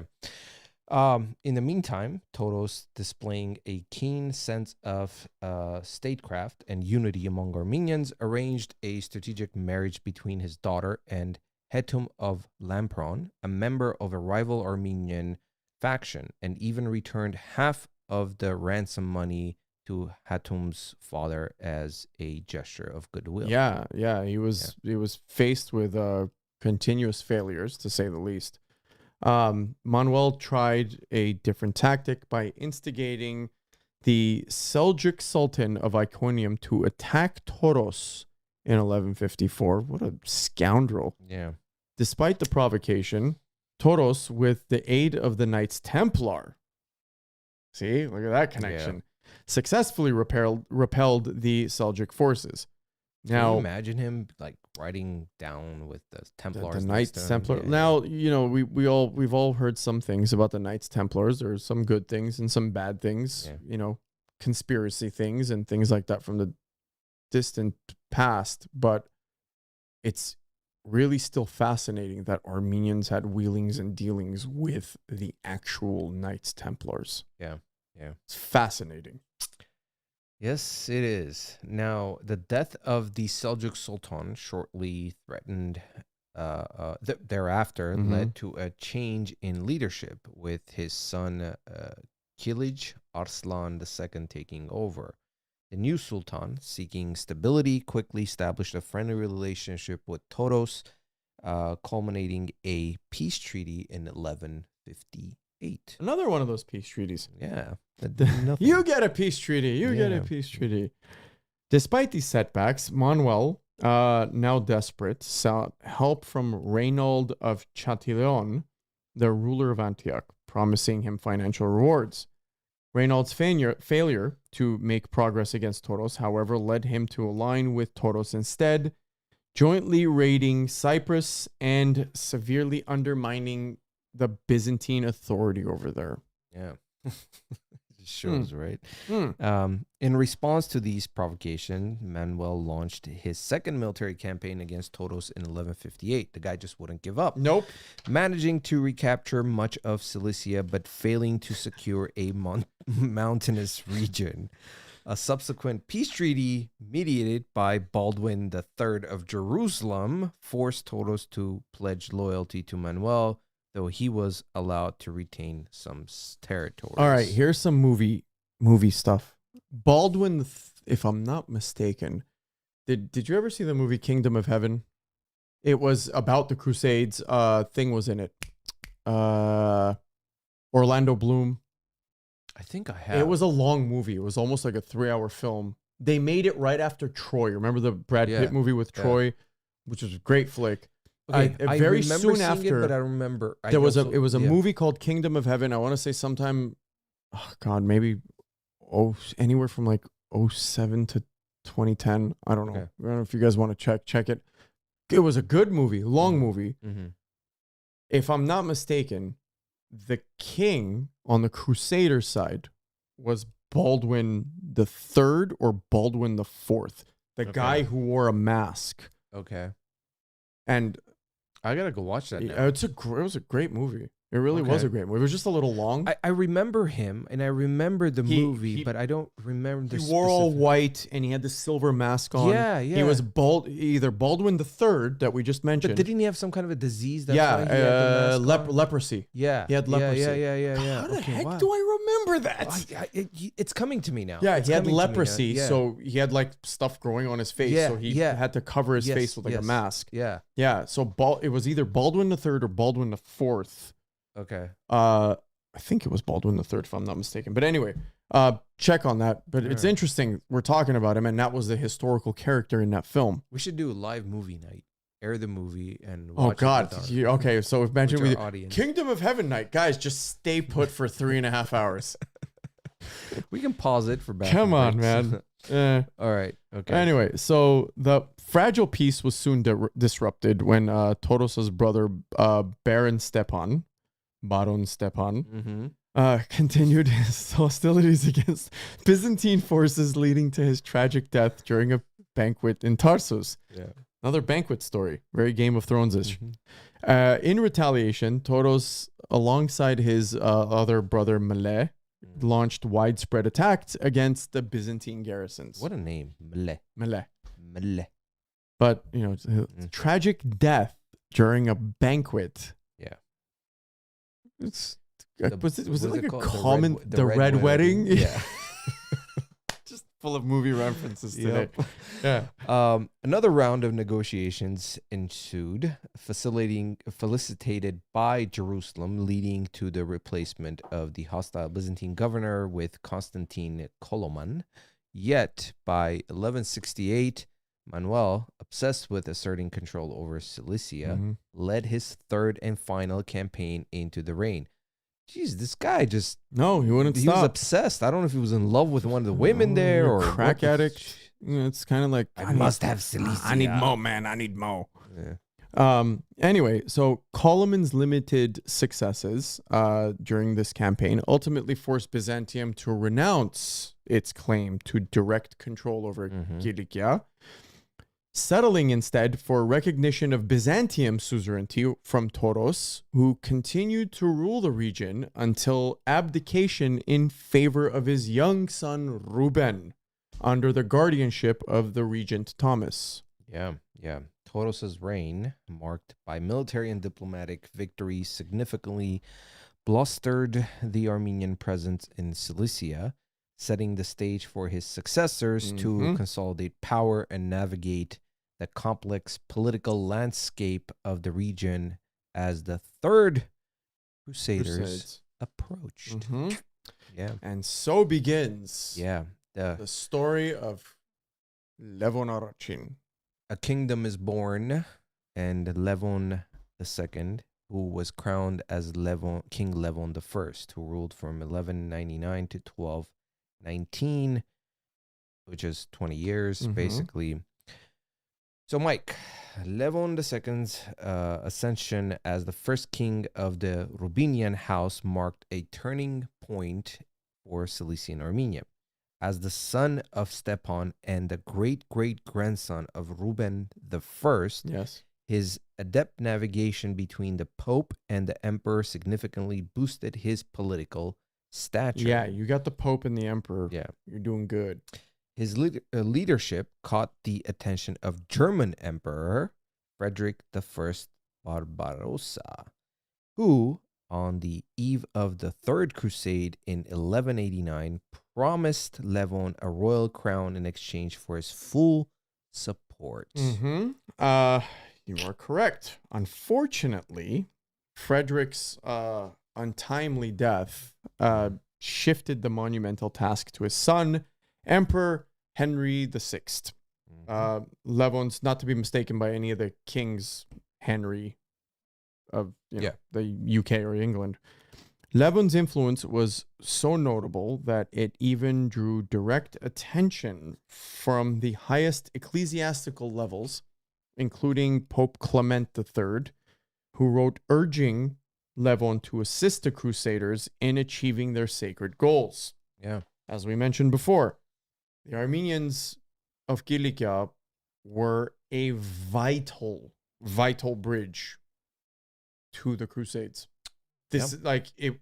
I didn't know this until we started doing this. Yeah. I really didn't. I didn't know the significance of it. Yeah.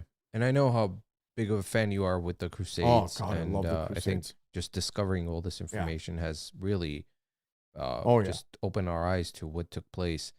Now, following Pope Clement, Pope Innocent, is it Innocent? Pope Innocent, yeah. Innocent the Third continued this correspondence, recognizing Levon as the king of Armenia and underscoring the importance of their combined efforts to support the Holy Mother Church.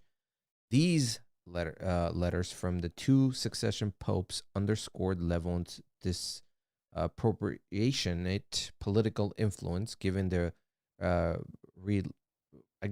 small size of his, relatively small size of his mountainous kingdom. I guess so. Yeah. But a little bit about Pope Innocent III. Very important character in history. Born Latario de Fonti di Segni. Segni? Segni? I think the G, I think the G ends up silent. Yeah. Often angelicized as Lothar. Yeah. Lothar. Jesus, man, I'm really having a hard time with this. Lothar There's a lot of names, Segni man. was a formidable figure in the history of the Catholic. Jesus. All right, let's redo this. Catholic Church and the Papal States. It's getting late, man. We are where he ruled from January 8th, 1198 until his death on July 16th, 1216. His papacy is remembered as one of the most influential and authoritative periods in the medieval era, marked by his profound impact on the Christian states of Europe. So I feel like any pope named Innocent. Yeah. Okay, without going there. Oops. They had, I mean, seriously, they always had some sort of significant place in history. There's a bunch of them because they've used that name a lot. I think it's gone up to like maybe 7 or 8, if I'm not mistaken. 8 innocents? Oops. I'm gonna have you read the rest. Anyway, yeah. So, asserting his supremacy over all European monarchs, Innocent III saw himself as the spiritual guide and overlord of Christendom. I'm sure he did. He was pivotal in fostering significant reforms within the church, particularly through his decretals or decrees, letters that addressed and settled points of ecclesiastical law. These efforts culminated in the convening of the Fourth Lateran Council, a watershed event that greatly refined Western canon law and influenced the direction of the church profoundly. Yeah. Pope Innocent III also employed strong measures such as interdicts, sanctions that basically suspended church services for whatever reason, and administration of sacraments in particular regions.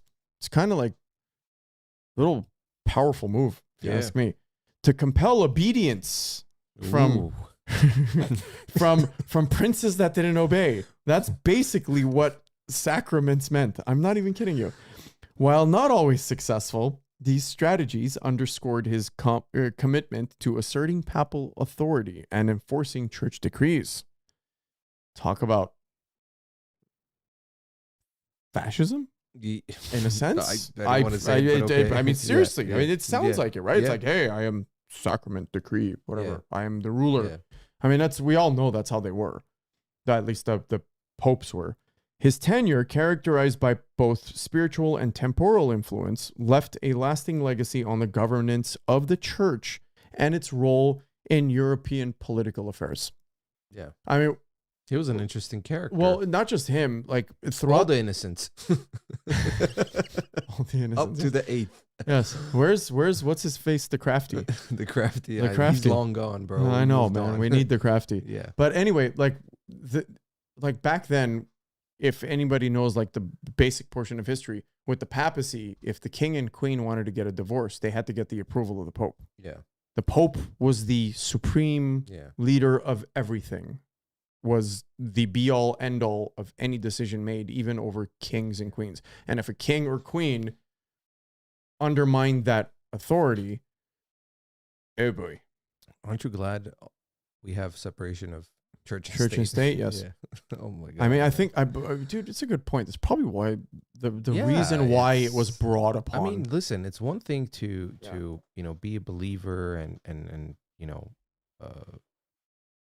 to look up to God, Jesus, and sure.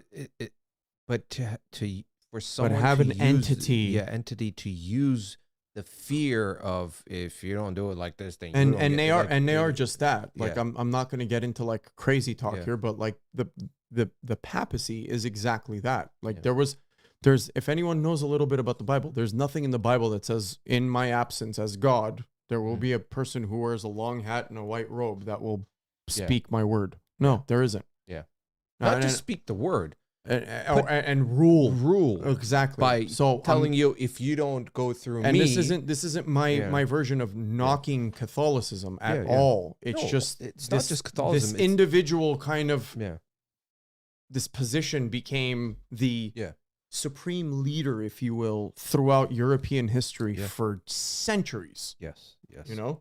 Anyways, let's move on. Yeah. So the papal recognition culminated in a grand coronation orchestrated by the Roman See. Pope Celestinus III sent Archbishop Conrad of Mainz, which is a city in Germany, with a magnificent crown to Cilicia. During the coronation, Levon agreed to align his kingdom's religious practices with Western Christendom, accepting 3 conditions imposed by the Pope to avoid religious scandals. With the signing of the Act of Union in 1198 and Levon's subsequent crowning in the Church of Sophia at Tarsus on January 6th, 1199, his position was solidified.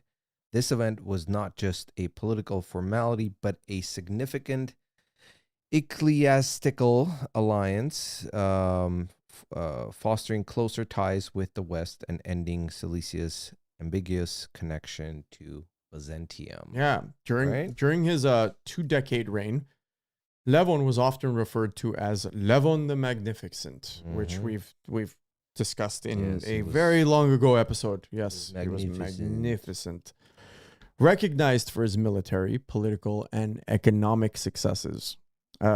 He significantly enhanced the stature of Sicilian Armenia, turning it into a powerful and unified Christian state. Upon his death in May 1219, he left no male heirs, unfortunately, and his daughter Zabel became the queen, continuing his legacy. Yeah. Levon's Zabel Takuhi. Seriously. Zabel Takuhi. Doesn't flow, but it kind of does, man. Or Takuhi Zabel. Zabel Takuhi. Yeah. All right. Don't we say it in reverse? I think you're right. Yeah. Now, Levon's reign was also pivotal in securing economic prosperity. He granted commercial privileges and trade charters to Genoa, Venice, and Pisa, fostering robust trade links between Europe and the East. The ports like Aias became crucial in the spice trade route, enhancing Cilicia's strategic importance and economic growth. You know, he was Genoa, Venice, some of the most important trade routes. Yeah. Especially during that time with Italy. Yes. A lot. Very important. Strategic ambitions. Yes. They extended it all the way to Antioch, which again, very important stronghold. Yes. He initially seized the fortress of Bagras in 1194. This is before he got crowned king. Yeah. Attempting to annex the principality of to Cilicia. This move, however, was met with resistance from the Knights Templar and Bohemond III, who opposed Levon's expansionist policies. So I guess there was a little bit of strife with the Knights Templar. Now, despite setbacks, Levon continued to pursue Antioch through political alliances, marrying his niece Alice to Raymond, Bohemond's son, hoping to secure Antioch through their offspring. When Raymond Rupen became the heir apparent, Levon saw a renewed opportunity to bring Antioch under Cilician control. Yeah. Let's do a little dive into To Raymond Rupen. Rupen, who was born in 1198 and a member of the prestigious house of Poitiers, found himself at the center of intense dynastic struggles for the thrones on the Principality of Antioch and the Armenian Kingdom of Cilicia. His path to power was obstructed by familiar rivalries and the complex politics of the time. His paternal uncle, Bohemond IV, actively prevented his accession in Antioch, creating a major hurdle in his quest for power. Despite the setback in Antioch, Raymond Rupen's fortunes took a favorable turn in Cilicia, thanks to the support of his maternal great-uncle, Leo I of Cilicia. Family matters. Yes, recognizing Raymond Rupen as their heir presumptive, Leo passed his claim to Antioch with vigor. In 1211, Raymond Rupen was... We got to start with the cursive thing. I'm having a hard time with my eyes. Raymond Rupen was crowned the junior king of Cilicia, a significant step that bolstered his position and legitimacy. His presence paid off when he was finally installed as the Prince of Antioch in 1216, amidst ongoing conflicts over succession. So, you know, the guy had connections. Oh, yeah, you had and to. mattered. You have to. You know, I mean, there's... but junior king of Cilicia. Yeah, you have to though. Like, I mean, this is... I didn't know that was a title. Everything was like about... so. If it was the junior king, like what would So he is there like a sit mid... in a smaller chair next to? Was there like a mid-level king, or like a senior king? Well, Kind of like king how would have been the king. How like 100 years ago in this time period, we were discussing about how there was like the king of kings, and then there was a king somewhere else because under the main king. No, but what we because there was one guy passing out crowns to everybody. So Cilicia, okay, when Levon, became king. What was his name? Yusuf. I'll never forget that name, man. So what I'm trying to understand, and again, I'm not trying to be funny. No, I know. But if Levon was the king, Mm-hmm. right? He's known as a junior king. What is his role? Is he like is he the vice president? Okay, that's what I'm trying to understand. But this goes in. But this goes into what we were talking about. Like he was crowned by a pope. Yeah. Right. So he's serving a greater power on earth. Yeah. Physically, greater power. They would typically say kings serve God. Yeah. There's nobody above a king other than God. Right. Yeah. You've heard this in movies. You've heard this everywhere. But in this instance, you have the Pope who crowned him king. Yeah. And so who's he really serving? And this isn't to taint like his power or his abilities or whatever the case is, but right? Like who is he really serving? Yeah. Anyway, moving on. But let's talk about Alice of Armenia. Yeah.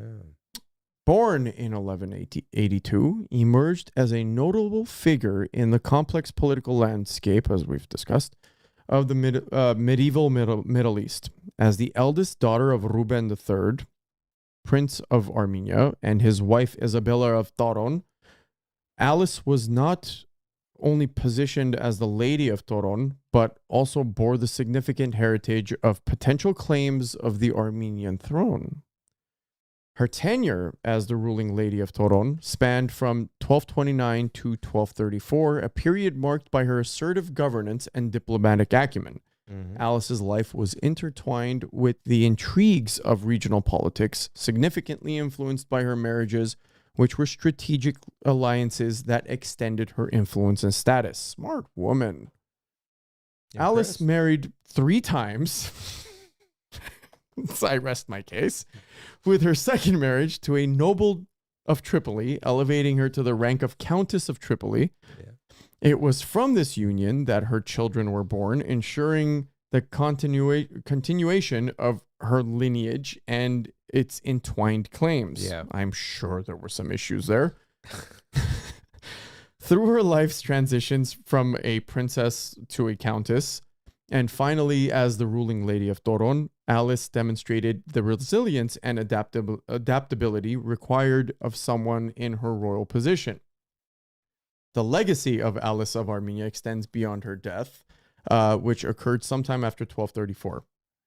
Her story encapsulates the challenges and responsibilities faced by women of nobility in the medieval era. I don't blame her one bit. Yeah. Highlighting their often underestimated role in shaping the historical and political tapestries of their time.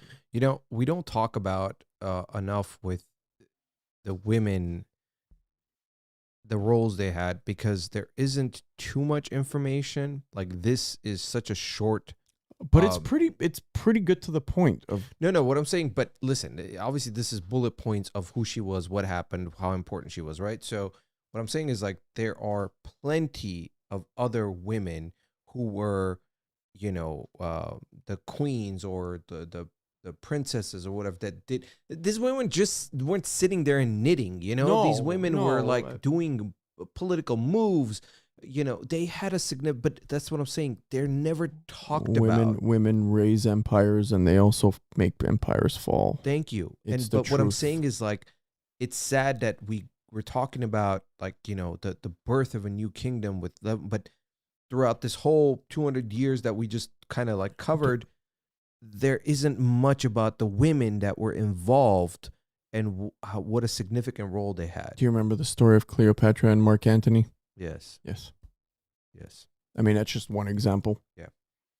Anyways, so let's continue. Anyway, Levon's endeavors to integrate Antioch faced strong opposition from anti-Armenian factions, especially after the ascensions of Bohemond IV of Tripoli. Yeah. The Latin and Greek communities were particularly resistant, fearing Armenian dominance would alter the principality's politics and religious landscape. Yes. Yet Levon's diplomatic and military efforts bore fruit when he successfully installed Raymond Rupen in Antioch in 1216. Mm-hmm. His maneuvers were a testament to his strategic acumen, balancing his ambitions with the realities of regional politics and I hate this word. Ecclesiastical expectations. Yeah, we're almost. Yeah. Levon's death in 1219. I mean, for such a popular king, for such a popular name in our history, he had a pretty short reign, to say the least. Mid-range, like 20 years, more or less, right? Yeah. 21 years from 1198 to 1219. Marked the end of an era, but his impact on Cilician Armenia and the broader region was absolutely profound. With a lot of the alliances that he had made, and how much they relied on his tenure to aid the Crusades at the time. Yeah, setting the stage for a continued Armenian sovereignty and influence in the area. Yeah. I mean, and that would conclude a very tumultuous time in our history, to say the least. Why? Because you're dealing with actual world history as a whole and not just Armenian history. This is history that's taught all over the world as to what was happening for 300 years. Yeah. And we played a huge role. A very big role. And next episode where we continue, we're going to talk about the kings that followed Levon and everything that took place. We're going to cover those kings. Yeah. And then after that, we'll go back and talk about possibly the First Crusade more in detail. Yeah. And go from there. So we have some other topics that we're going to cover as far as this chapter of Cilicia. But, Levon was the first king of Cilicia. And he did a lot, and he was a smart king, strong king, and Well, no matter what I personally think about the papacy yeah, or the popes, yeah, you were still powerful enough and smart enough and cunning enough, tactical enough to be recognized as king by yeah. what you would call the human And he played his superior cards power right. Yeah, but he played his cards of the right. time, Yeah, the Pope. yeah. Pope was like, all right, you the man. But he played his cards right, and Of he course. was able to, and that was a big deal. So imagine, To be on the good side of the Byzantine emperor yeah, and the Pope, yeah, you've kind of yeah. you've done good. So I mean, again, we can talk about this all Yeah. night, but he was by him officially becoming the king of Cilicia, Armenian Cilicia, was a big deal because before that it we helped were protect our people too. yeah. Before that we were just a region called Cilicia, and you Yeah. had all these barons, But anyways, that was it as far as this timeline Yeah. that we covered with all the barons. Very and princes. very important period in time. Yeah. I hope you guys enjoyed it, and I hope you learned something from it. We know it was a little long. Yeah, we're almost at the 2-hour mark, Yeah. but like I said, we'll be back with a new episode soon where we'll talk about the rest of the kings, and then we'll carry on from there. We are hopeful to have some more new guests on live shows. We're working on it. It's just, again, we mentioned 1,000 times, it all has to do with timing. And people being available, especially those who are in Europe or Armenia, and the time difference is a big deal, but we'll try to do our best to make it happen. Again, don't forget, July 7th, we will be live from the Vardavar Festival in Verdugo Park in Glendale, California. If you are in the Los Angeles area, even Orange County, come on down. It's going to be a great event. And then, I'm excited for it. I think we're going to have a good time. It'll be fun. Yeah. I'm looking forward to that. Is that going to be our first podcast, like, live in front of people? Yeah. Well, besides... Damn. Yeah, well... It took almost 100 episodes, man. Well, if you think about, Mer Talk that was recorded. But that wasn't a live podcast. No, it wasn't. That was an event. But we were in front of an audience. Sure. And stage. And I was very nervous. Yeah, which both of us. I was very nervous. Yeah, and I had a fever of 105 while I was doing that. Right. Nobody knew about I remember we went to go eat tacos right before the show. I'm Yeah. just going to give it, I don't care. Yeah. Went to go eat tacos before the show, and he was not feeling Yeah, well. I was like, I don't know how I'm going to pull Like, this I don't know off, how we're but gonna do I this. had a fever of 105. I know if you guys ever go watch that, the Mer Yeah, Talk he event, was bad. Bad. You can't tell, but I pulled it off, and then I was gone for a week. Anyways, again, thanks everybody for joining us on YouTube, on Facebook, on X. If you guys want to support us, please become a Patreon. Go to patreon.com/Mer Herosner. Follow us on Instagram, where we do updates. And I want to thank everybody else who email. Again, we mention this all the time. We love it, guys. If you have anything to say, email us, pod@merherosner.com, or just hit us up on Instagram. We always respond. We respond. Yeah, we always respond. But anything else you want to add? No, man. We'll have more updates about the Kingdom of Ani video game, and maybe about Joseph Sarkisian's art show. Yeah, art show. Yeah, it'll be fun. Yeah. If you guys want to come out. Yeah, if you want more information. And Vardavar. Yeah, hit us up. We'll let you know. But again, thank you everybody for joining us on this episode. As we always say at the end of every episode, respect one another. Love one another. And until the next episode, take care of yourselves.